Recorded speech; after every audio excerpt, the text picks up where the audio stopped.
माधुरी गुप्ता की लिखी कहानी सुनाने जा रही हूँ।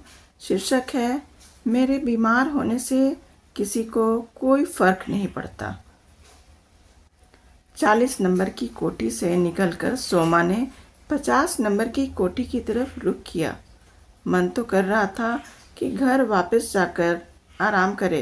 पूरा बुखार से बदन दर्द कर रहा था। फिर सोचा, हम गरीब काम वालों की यही मजबूरी है।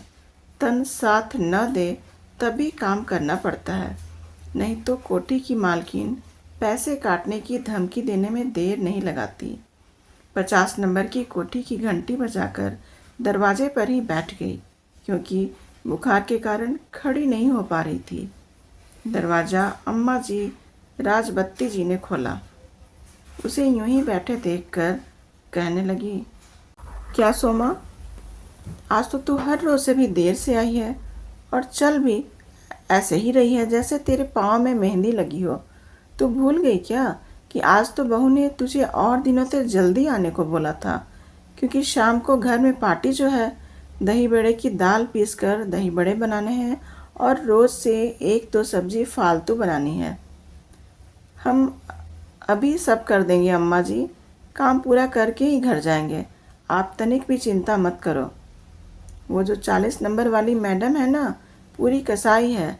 जब उनके घर आने पर मैंने कहा कि आज मुझे बुखार है, बस ज़रूरी काम करवा लो, बाकी शाम तबीयत ठीक होने पर कर दूंगी।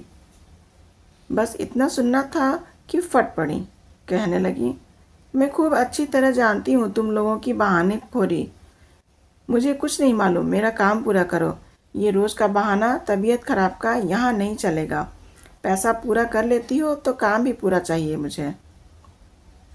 अब आप ही बताओ अम्मा जी, आप लोगन को हारी बीमारी होए तो आप लोग कितना आराम करो और फल फ्रूट खाएं, साथ में ताकत की दवाई खाओ, वो अलग से।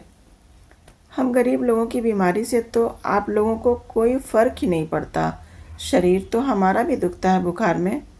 अम्मा जी ने सोमा का हाथ छुआ। अरे सोमा, तू तो बुखार में तप रही है। ऐसा कर, आज तू यहीं लेट और आराम कर। मैं अभी तेरे लिए काली मिर्च व तुलसी की चाय बनाकर देती हूँ, साथ में बुखार की दवाई भी। दवा खाकर तू 2-3 घंटे को यहीं सो ले। धूप में मैंने तेरे लिए बिछावन बिछा दिया है। और अम्मा जी, आराम तो मैं कर लूँगी, क्योंकि पूरी देह दर्द कर रही है, परंतु काम का क्या होगा? काम की चिंता तो बिल्कुल मत कर, मैं सारा काम निपटा दूँगी। कैसे भला? अम्मा जी, आप तो रोज़ पलंग पर लेट कर आराम करती हो, फिर ये काम कर लोगी? हाँ, और नहीं तो क्या। वो आराम तो मैं इसलिए करती रहती हूँ कि सारा काम तू जो कर जाती है। ऊपर से मेरे पैरों की मालिश भी इतनी अच्छी करती है, जबकि यह मालिश करना तेरे काम में शामिल भी नहीं है। अरे अम्मा जी, आप भी कैसी बात करती हो?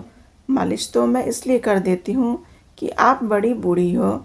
आपकी सेवा करके तो मुझे पुण्य ही मिलेगा।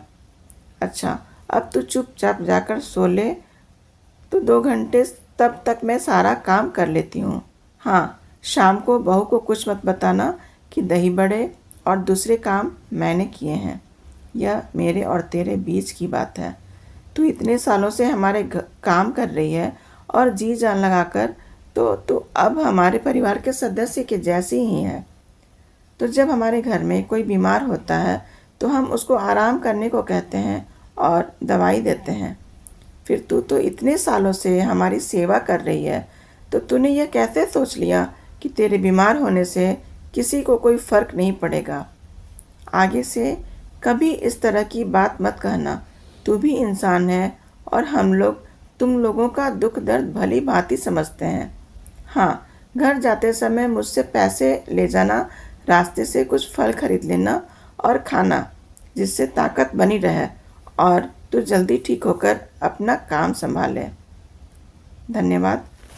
कहानी अगर पसंद आए तो इसे लाइक, सब्सक्राइब और शेयर ज़रूर कीजिएगा।